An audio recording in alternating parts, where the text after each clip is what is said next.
Shalom, welcome. This is Hudson Institute's deep dive from Jerusalem and Washington, D.C. And before I introduce our guest for today, I'd like to point out that we are going to focus on a number of topics. First and foremost, the latest strike on Yemen. Subsequently, we'll discuss the situation in Gaza ahead of a looming offensive against Gaza City, the ongoing negotiations for hostage release, the situation in Lebanon, next to that, of course, Syria, the Islamic Republic of Iran, Israel in the center, U.S. foreign policy, and more. But before all that, let's introduce our experts for today, to include Dr. Mike Duran, who is a senior fellow and the director of the Center for Peace and Security in the Middle East at Hudson Institute, formerly a senior director at the NSC for the Middle East and North Africa. Next to him, we have Brigadier General in Reserve Yossi Kupelwasser, formerly the Director General of the Israeli Ministry of Strategic Affairs, as well as the head of the Research and Assessment Division at the IDF Intelligence Directorate, currently the President of the Jerusalem Institute for Strategy and Security, and last but not least, Dr. Nir Boms, who is a Project Director, Senior Fellow at the Moshe Dayan Center at Tel Aviv University. It's great to see all three of you. And I'd like to start with you, Dr. Duran, before we touch on all that I raised at the start of today's discussion. How about we talk about Yemen, where the state of Israel, the Israeli Air Force, conducted quite a significant strike against the Iranian proxy Ansar Allah, which is dominated by the Houthi tribe. Well, absolutely, Jonathan. The Houthis, ever since the U.S. Houthi conflict came to an end, have continued to shoot ballistic missiles at Israel. It was about one missile a day previously. Lately, it's been about one missile a week. But now the Houthis have escalated by using cluster munitions. Israel responded by striking some military targets in Sana'a. It's very hard from this distance, me sitting here in Washington, D.C., no access to classified intelligence, to know just how much damage Israel is doing to the Houthis, if it's actually capable of changing their calculus. It was very striking to me that the U.S. basically abandoned its effort to subdue the Houthis because it found that they were just the targets were too hardened, the geography was too difficult, the Americans were unable to establish air superiority over Yemen. This is really quite a striking thing, Jonathan, that some 15 MQ-9s, those are American Reaper drones, some of the most sophisticated drones that the United States has in its arsenal, have been shot down over Yemen by the Houthis. They have very sophisticated anti-drone technology. The Israelis can foil some of that because they can go in higher with their Air Force.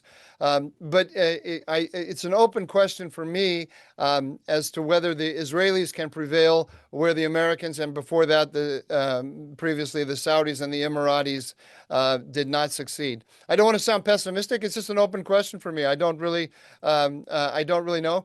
Again, I think we've talked about this before. It's very important for all of us that the Israelis prevail, because this is not simply an action the Houthis are taking against Israel because of Gaza.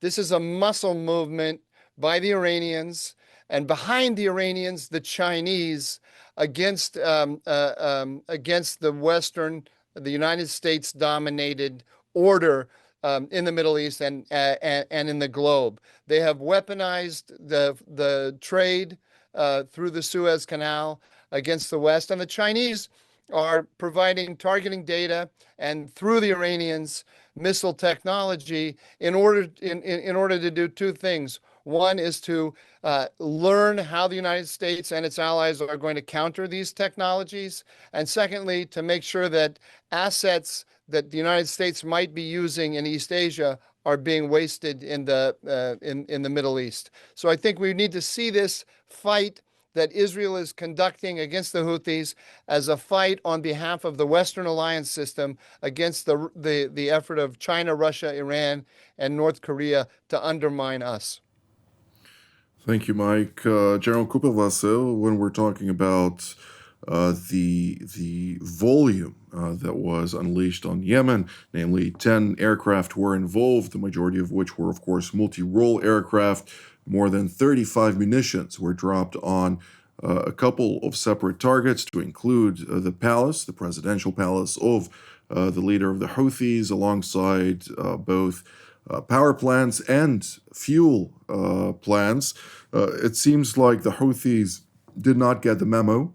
Nonetheless, we do hear Israeli Defense Minister Israel Katz coming out and stating that from Israel's perspective, there is a naval and aerial blockade now on Yemen. Is that something that can practically be applicable? It can, but it's costly in effort and in time, and it's not easy to do that. Yemen is almost 2,000 kilometers away from Israel. It's even farther than Iran. We managed to do that in Iran for a couple of days, 12 days that the operation lasted. But to do the same thing in Yemen is pretty demanding, and it's possible, but it's a decision about how much you are ready to invest in Yemen. Unfortunately, as Dr. Duran said, the Americans gave up on that. The idea was that this is something for the Americans to do, not for Israel. But since we are left without the US involvement in this respect, we might end up deciding to do that too, because look, we cannot just let the Houthis get away with it. This makes no sense. They closed our shipping routes to the port of Eilat, and they harass us with their missiles. And now that they use the cluster bombs or cluster warheads missiles, it makes the situation even worse. And something has to be done about it. We are trying to use the signaling policy. We attack all kinds of targets and we go back home. And we want to believe that this is going to convince the Yemenites. It doesn't. And that's why we might eventually need to do something more profound in order to deliver the message and make sure that they get it. Because we are delivering the message, but they're just simply not ready to get it. And I think that this is a possibility. We would like very much to see the Americans jumping on this board as well. And because this would make it much easier for everybody together accomplish this target. And as Dr. Duran explained, this is not only an Israeli problem. This is way beyond that. I couldn't agree more with that being said. Dr. Bombs, I'd like to ask you specifically with regard to the ongoing efforts by the Iranian proxy Ansar Allah, again, dominated by the Houthi tribe in Yemen, deliberately frustrating freedom of navigation through the strategic strait of Bab el-Mandeb, which up to the 17th of October of 2023, when this Iranian proxy joined the fight against Israel at behest of the Islamic Republic of Iran, roughly a fifth of all seaborne commodities transited through this strategic waterway, a significant blow to international commerce, of course, and to the US-led rules-based order in that context as well. But the latest is quite interesting to see that the Houthis once more have announced that they are going to frustrate freedom of navigation of all vessels that establish port calls in Israeli ports, irrespective of who the end user is. And we do see, as a result, Turkey coming out and deciding that it will no longer deliver the Palestinians in Judea, Samaria, and the Jordan Valley, the so-called West Bank, any of the commodities they order in light of the Houthi threat. Quite amazed to see a country like Turkey succumb to this Iranian proxy's threats, but nonetheless, it is a reality that needs to be contended with.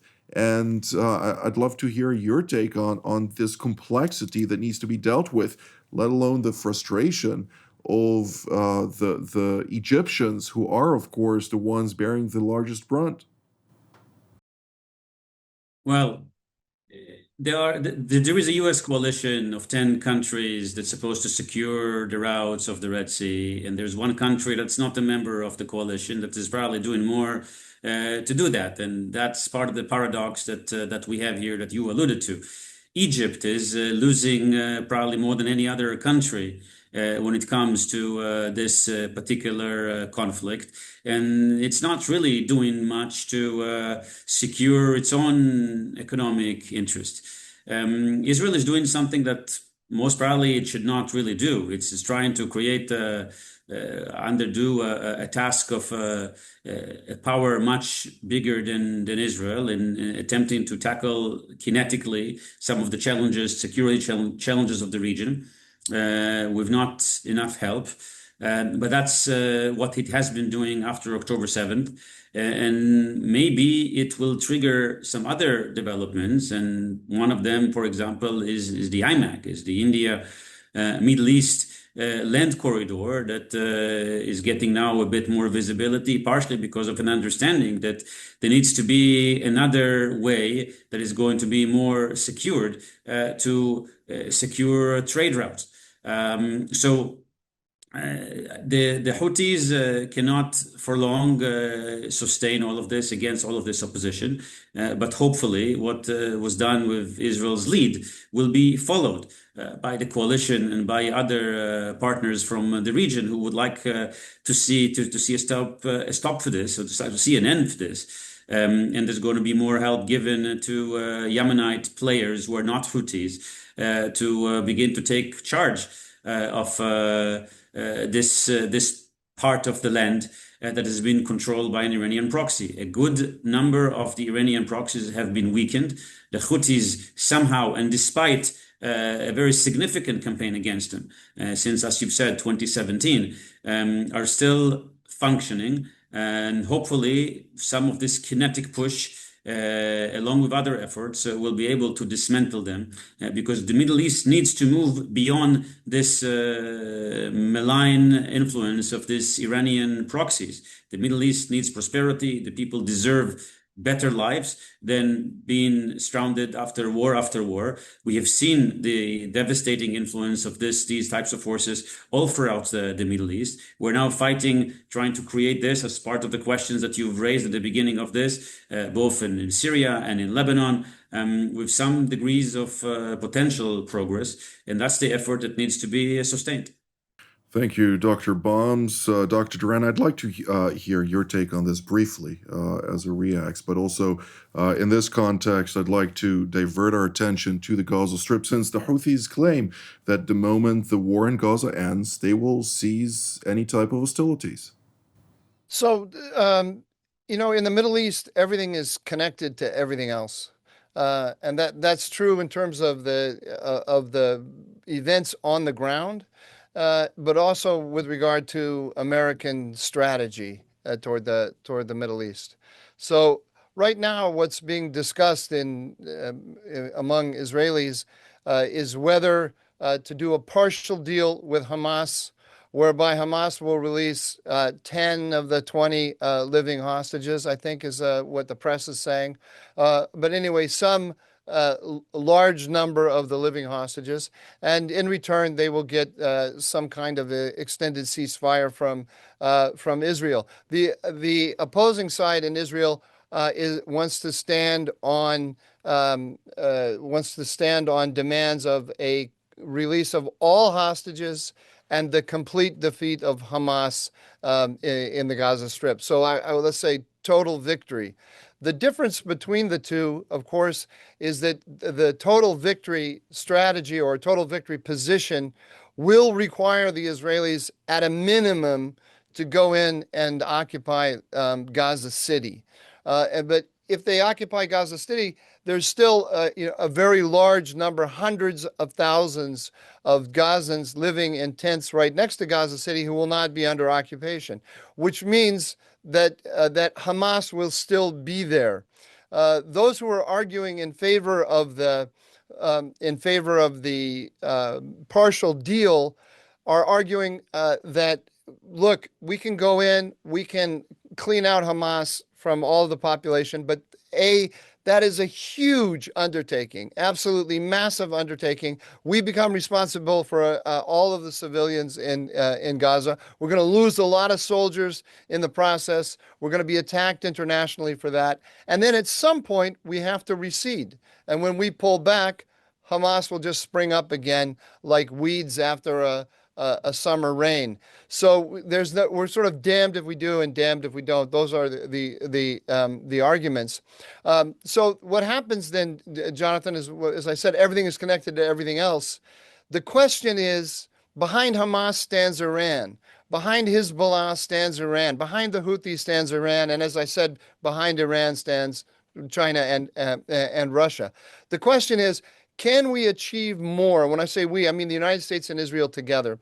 Can we achieve more through a diplomatic strategy right now in Gaza, in Lebanon, in Syria, or through a prolonged military action? That's the question. Iran has very cleverly, even now in its weakened state, Iran has put all elements of its proxy network behind the global ceasefire in Gaza movement. As I mentioned, their real strategic goal has nothing to do with Gaza, but they're using that as a very effective slogan, because it's a great, Gaza is a great wedge issue between the United States and its Muslim allies, and even among Americans themselves. They are arguing about Gaza, Gaza, Gaza, without reference to these larger strategic questions. Indeed. Well, just to put things into context, and all those valid points need to be closely studied and considered, but nonetheless, the IDF is not waiting for anyone. It is already preparing for an entry into Gaza City. We're talking here about 3 divisions currently operational in Gaza, to include the Gaza division, as well as 2 additional divisions operating, one in the north and one in the south. And then next to that, we have also 12 combat-ready brigades that are going to take part in the conquest of Gaza, the operation of Gaza specifically. That is something that, of course, signals intent, and quite significant intent. But let's turn to you, General Kopil-Vasil. In Jerusalem today, we saw the U.S. Special Envoy Tom Barrack and the Special Envoy for Lebanon once more, Morgan Ortagus, meeting with Prime Minister Netanyahu about the Lebanese file, after which there was quite an interesting statement that came out where Israel, it's per the statement by the Prime Minister's office, Israel acknowledges the significant steps taken by the Lebanese government under the leadership of President Aoun and Prime Minister Salam. The recent decision by the Council of Ministers to work towards the disarmament of Hezbollah by the end of 25 was a momentous decision. It marks a crucial opportunity for Lebanon to reclaim its sovereignty and restore the authority of its state institutions, military, and governance, free from the influence of non-state actors. It continues by stating that in light of the important development, Israel stands ready to support Lebanon in its effort to disarm Hezbollah and to work together towards a more secure and stable future for both nations. That is quite significant coming out of the Prime Minister's office here in Jerusalem. Well, I think that the point that this statement makes is that we are not going to start in showing all kinds of gestures of restricting our activities in Lebanon until there's the beginning of the actual disarming of Hezbollah. And I think what Ambassador Barak was trying to accomplish was to convince Israel to do something even before something happens, just in return for the decision taken by the Lebanese government. I think he was given a negative answer on that, at least reading from the statement. I don't know what was behind closed doors. And it's clear because what we heard from Lebanon is really impressive and should be praised. And Israel is really appreciating this move. The decision to disarm Hezbollah is important. But if it's not followed by actual deeds on the ground, then we are left with a declaration. And that's not enough. And they are not yet adopting any concrete steps in order to make it happen. The plan of how to make it happen is going to be presented soon to the government of Lebanon by the military. And we'll see if there is any implementation of that. If there is an implementation, then Israel can do all kinds of things to reward the Lebanese government for what they're doing. But we shall have to wait and see if this is happening. I think simultaneously one has to think of what's going to happen in Lebanon if this is not going to take place. And that's the more likely situation, because what we've seen is that Hezbollah refuses to play its designated role as a disarmament entity, a disarmed entity. They say we are going to stick to our weapons. And it's hard to see how the Lebanese government is going to take to the arms in order to force Hezbollah to disarm. This is a little bit too early. Something has to be said in this respect by other forces in Lebanon. I would expect some representative of the Lebanese people beyond the government to say that what they want to see is a brighter future for Lebanon that can be accomplished only if there is going to be some normalization with the relations with Israel. And there were some rumors about the possibility of building joint industrial zones along the border and things like that. These are things that are going to contribute, and we can start by doing these kind of things, but not on the expense of taking the severe measures against the effort of Hezbollah to rearm, regroup, redeploy in the southern Lebanon. That's what we're doing. And I think that even after the declaration of the statement, we still conducted an attack in Lebanon that is in line with our commitment to prevent Hezbollah from redeploying in southern Lebanon and from doing all kinds of other stuff. Very important indeed. Dr. Bohms, to what degree does or do the various developments in Lebanon and the latest also, as was just articulated by General Kupelwasser, impact the continued discourse between Jerusalem and Damascus, particularly when it comes to southern Syria? Well, they certainly do, and there's some relations between them. I mean, broadly speaking, Israel would rather that Lebanon will have not just an interest, but the actual ability to disarm Hezbollah, and that Syria will be able to implement the idea of defending minorities like the Druze in Syria. I mean, since there's some common interests, there may be a way to assist both the Syrians and the Lebanese by calibrating the Israeli intervention. So it may be smart not to further provide excuses for Hezbollah at the moment to say that they now need to protect against Israeli intervention if Israel is not intervening, and somebody else, in that sense, the Lebanese government can do more to dismantle the weapons of Hezbollah. And in Syria, to reach an agreement that has some clear understanding and that also provides some security tools that will enable to make sure that what we have seen when it comes to the massacre with the Alawites, or later on last month with the Druze in Sweda, that these things are not going to be, we're not going to be see them again. Israel is working very closely with the Americans here with an attempt to bring a diplomatic push for some of the things that needs to be done. But we need to take this with a grain of salt. In theory, there's not much difference between theory and practice. In practice, there usually is. And in the Middle East, what we've seen is not a problem of intentions, but really a problem of implementation. And that problem sometimes requires some kinetics in order to make sure that things will actually move.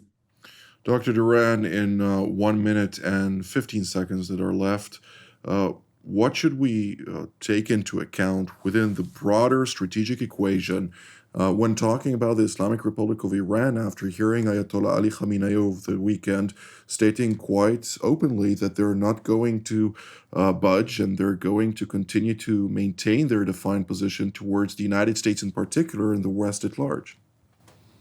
Yes, if I was very happy with Operation Midnight Hammer, but if I to be give a counsel of perfection, I really wish that President Trump had not forced Israel to a ceasefire against Iran until Iran openly accepted the U.S. terms, which means no enrichment of uranium, but also limited ballistic missile production. All of these problems, Hezbollah in Lebanon, Gaza, Hamas in Gaza, the Houthis, behind all of them stands Iran. And if we don't have a policy that openly punishes Iran and holds it responsible for this, then it will be able to continue to play this game. It's very important, I think, to echo what General Cooper-Wasser said, not for the United States diplomacy to work as a kind of one-way ratchet against the Israelis, where we force the Israelis to make concrete and nearly irreversible steps in response to statements of intention by the Lebanese. We have to see concrete actions on the ground against Hezbollah. General Cooper-Wasser, Dr. Bombs, and Dr. Mike Durant, thank you very much for all of your insights. I'd like to thank all of you at home as well. This has been Hudson Institute's Deep Dive from Jerusalem and Washington, D.C. Until our next edition, from here in Jerusalem. Shalom.